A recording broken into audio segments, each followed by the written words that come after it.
Hello friends, आज हम देखेंगे class 9 half yearly examination 2023 to 2024। Subject है इंग्लिश। तो सबसे पहले इंस्ट्रक्शंस को देख लेते हैं। इसमें क्या है, सभी क्वेश्चन करने कंपल्सरीज हैं। This question paper is divided in 2 parts. 2 parts में क्वेश्चन पेपर दिया हुआ। पहले तो part A and part B. Part A consist of 20 multiple choice question. Part A जो है उसमें एमसीक्यूज दिए हुए हैं 20, जो कि एक मार्क्स का है। सारा एक मार्क्स का है, ठीक है। फोर्थ इंस्ट्रक्शन ये है, read the question wise instruction, mark your answer on the answer sheet. Question को क्या रीड करना है, इंस्ट्रक्शन वाइज हमको क्या रीड करना है। फिर क्या है, पार्ट बी में जो पार्ट बी है वो consist of descriptive type question. जो पार्ट बी है वो डिस्क्रिप्टिव टाइप क्वेश्चन है, जिसमें हमको लिखना ही रहेगा। उसमें ज़्यादा एमसीक्यूज वगैरह कोई भी चीज़ें नहीं है, वो डिस्क्रिप्टिव टाइप क्वेश्चन है, ठीक है। उसमें क्वेश्चन आंसर, राइटिंग, ऐसे और बाकी सब चीज़ें हैं, ठीक है। और क्या है, mark are indicated against each question, और सभी क्वेश्चन के लिए मार्क इंडिकेट किया गया है क्या करना है। तो पहले हम पार्ट ए में देखेंगे। जैसे कि हमने देखा कि इसमें 20 एमसीक्यूज हैं। एमसीक्यूज में सारे एक मार्क्स के हैं। तो पहला देखते हैं 1 to 3 क्या है। Read the following passage carefully and choose the correct option to answer the following question that follows. Okay?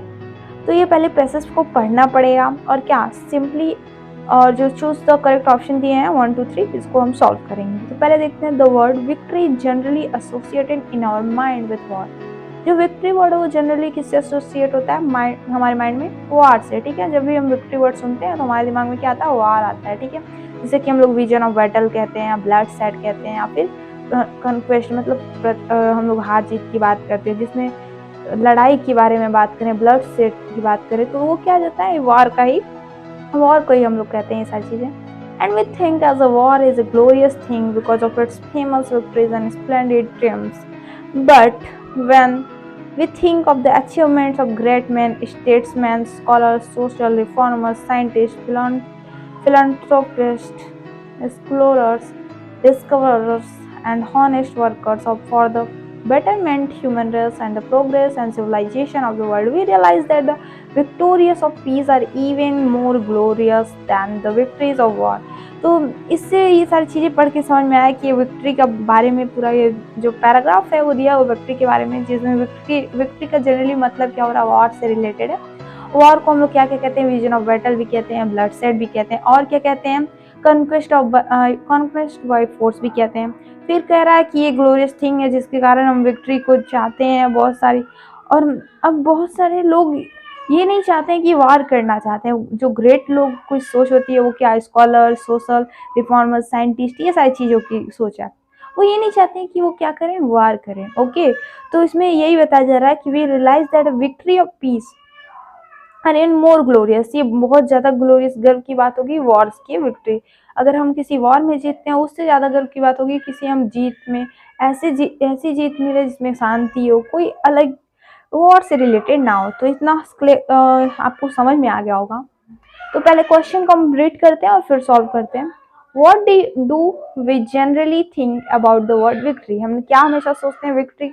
जब भी हम जनरली अक्सर सुनते हैं तो वर्ड के बारे में हम क्या सोचते हैं? किस वर्ड के बारे में? विक्ट्री। तो हमने पहले ही लाइन में पढ़ा था कि विक्ट्री का मतलब बैटल्स होता है, सॉरी यहाँ बी होगा, battles, blood set, conquest by force, ये सारी चीजें होती। तो यहाँ पे ऑल ऑफ द अबव होगा, क्योंकि यहाँ पे तीनों चीजें बताई जा रही है। बैटल्स भी, ब्लड सेट भी हम इसी को कहते हैं, और कॉन्क्वेस्ट बाई फोर्स भी हम इसी वॉर को ही जानते हैं जो विक्ट्री में है, ठीक है। विच विक्ट्री इज ग्रेट? कौन सा विक्ट्री ज्यादा ग्लोरियस होता है, ग्रेट होता है? मतलब वहां पर हम लोगों ने पढ़ा कि जो पीस, शांति वाली विक्ट्री होती है वो किससे? वॉर की विक्ट्री से ज्यादा ग्रेट होती है। तो यहाँ पे ये ग्रेट होगा, ठीक है। Which word is the passage is opposite of war? तो ये क्या है? C part.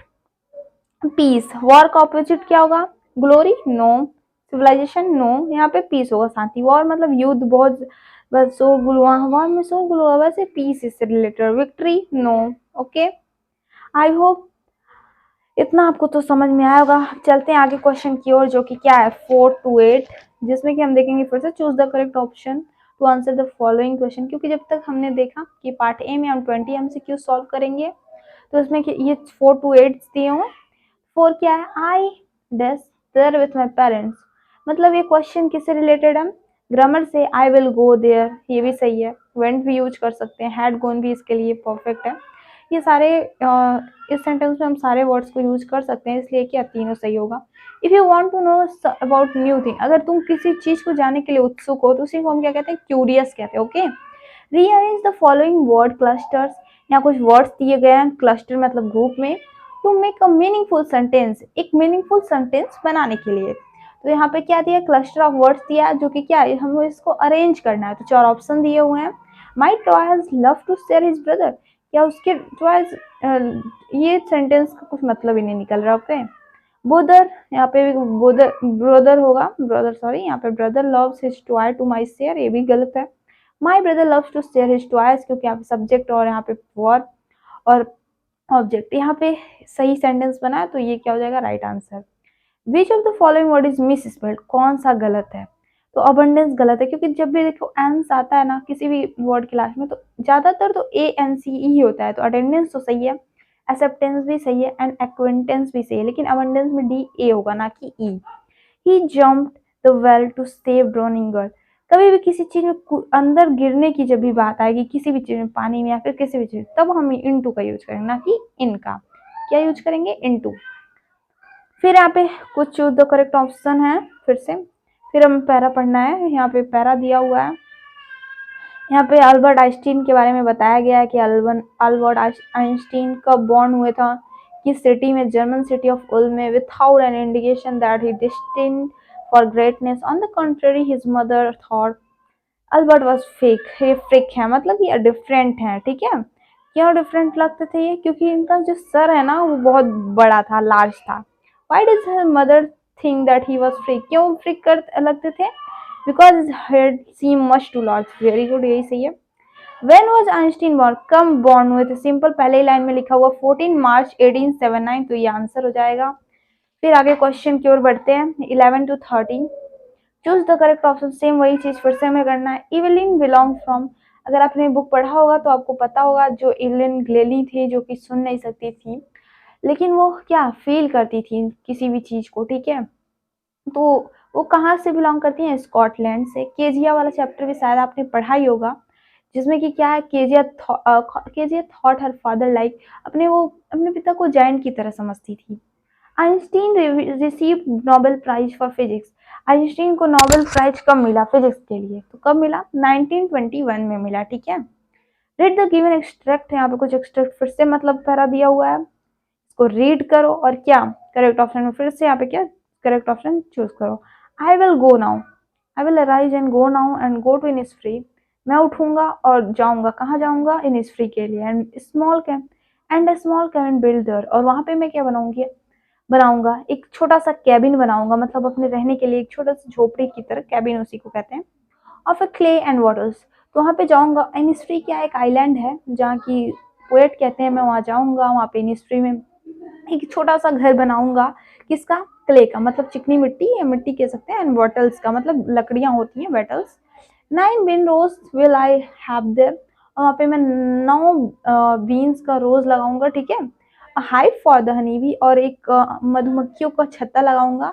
And live alone in the be loud, और उसी आवाज में जो मधुमक्खियों की आवाज होगी उसमें क्या मैं अकेला रहूंगा। तो ये कौन कहता, पोएट कहते हैं। तो ये छोटा सा एक्सट्रैक्ट था, मतलब कि पैरा था।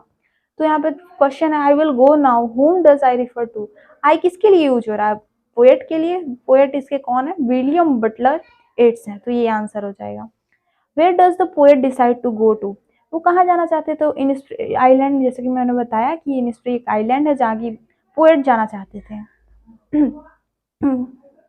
Choose the correct option to answer the following question, फिर से चूज द करेक्ट ऑप्शन, फिर से 20 तक ये लास्ट ऑफ दिया हुआ है।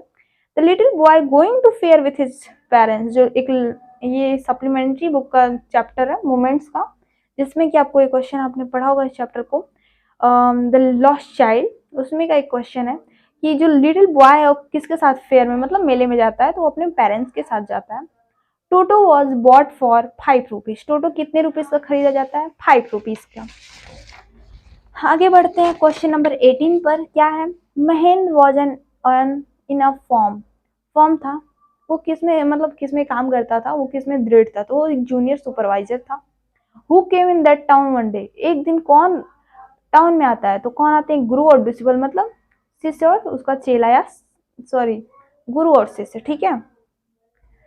Happy Prince had sapphire swap, जो हैप्पी प्रिंस है वो किस चीज को दान कर देता, सफायर कर देता, तो अपनी आईज को, ठीक है। अब जैसे कि मैंने बताया था 20 क्वेश्चन होंगे 1 मार्क्स के, तो वो तो कंप्लीट कर दिया हमने, 20 टोटली कंप्लीट किया। और हम यहाँ देखेंगे पार्ट बी। पार्ट बी में क्या है, रीडिंग, तो इसको रीड करना है, फिर यहाँ पे क्वेश्चन आंसर से रिलेटेड क्वेश्चन है जो कि मैं बाद में बताऊंगी किसी दूसरी वीडियो में। ये है राइटिंग, जो कि letter to the principal of your school requested to conduct sport activity, ये लेटर है, लेटर राइटिंग। यहाँ पे भी bank manager to issue a new passbook, ये भी क्या है, लेटर ही है। फिर यहाँ पे क्या दिया, ये पोर्शन एप्लीकेशन, सॉरी हाँ ये एप्लीकेशन हो गया, ये लेटर हो गया, ठीक है। और ये क्या है, सेव का पार्ट आ गया। पॉपुलेशन ग्रोथ पे ऐसे लिखो, कितने इतने वर्ड्स में, 100 to 150 वर्ड्स, या तो एडवांटेज एंड डिसएडवांटेज, तो ये इजी था, ये सही है लिखना, ये भी सही है, जो आपको समझ में आप लिख सकते हैं और उसके बारे में तो यहाँ पे कुछ ऑप्शंस दिए हुए हैं कि एडवांटेजेस कैसे हैं, कम्युनिकेशन कि इंटरनेट से हम कम्युनिकेट कर सकते हैं, ऑनलाइन शॉपिंग कर सकते हैं, एंटरटेनमेंट कर सकते हैं, ऑनलाइन कोर्सेज कर सकते हैं, बहुत सारी चीज़ें हैं इंटरनेट का यूजेस। और कुछ डिसएडवांटेज है जैसे कि cyber crime, internet addiction etcetera. तो ये सारी चीज़ें क्या हो गई, एडवांटेज डिसएडवांटेज ऑफ नेटवर्क के बारे में हमें 100 या 150 वर्ड्स में लिखना है। तो ये इतना खत्म हो गया। अब हम आते हैं ग्रामर पोर्शन में, ठीक है, जिसमें कि ग्रामर में rewrite the following sentence changing into indirect speech.